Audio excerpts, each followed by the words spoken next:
Wito umetolewa kwa mashirika na watu binafsi kuwakumbuka watu wenye mahitaji maalum wakiwemo wajane, wazee na watoto yatima katika kipindi hiki cha sikukuu za Christmas na mwaka mpya ili nao wafurahie kama watu wengine.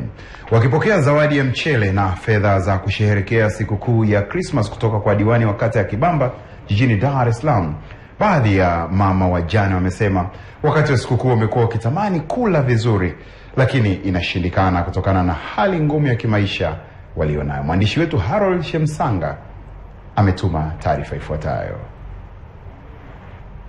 Wamama hao wamemshukuru diwani huyo kwa zawadi aliyotoa, kwani nao watafurahia sikukuu ya Christmas kama watu wengine. Mimi hapa nilipo najisikia vizuri sana. Niko pamoja na yeye na asante sana. Nashukuru sana. Utendaji wenu ambao mmeanza nao kwa kweli ni kitu ambacho kwangu kimekuwa ni kigeni, lakini sasa nashangaa kuona nimepata mambo kama haya, na nazidi kumshangilia Mungu na kuomba Mungu azidi kuwasaidia, awabariki katika kazi yenu. Shukuru sana na tulimuomba Mungu kwa muda mrefu atupe viongozi ambao wanaweza kukidhi matakwa yetu.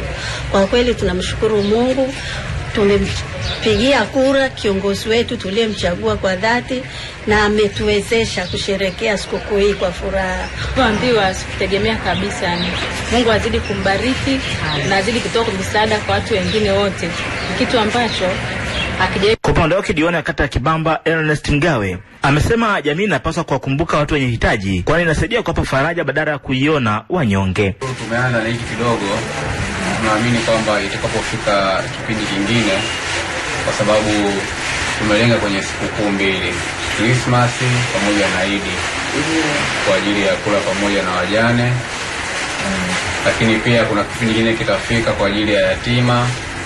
Basi tunatakiwa tuweze kuangalia, kukaa nao kwa ukaribu sana, hata kuwajali, hata kama ni kitu kidogo, ili nao basi waweze kusherehekea sikukuu ya Christmas ili sawa sawa na wenzao. Desemba 25 kila mwaka wa Kristo hapa nchini wanaungana wenzao ulimwenguni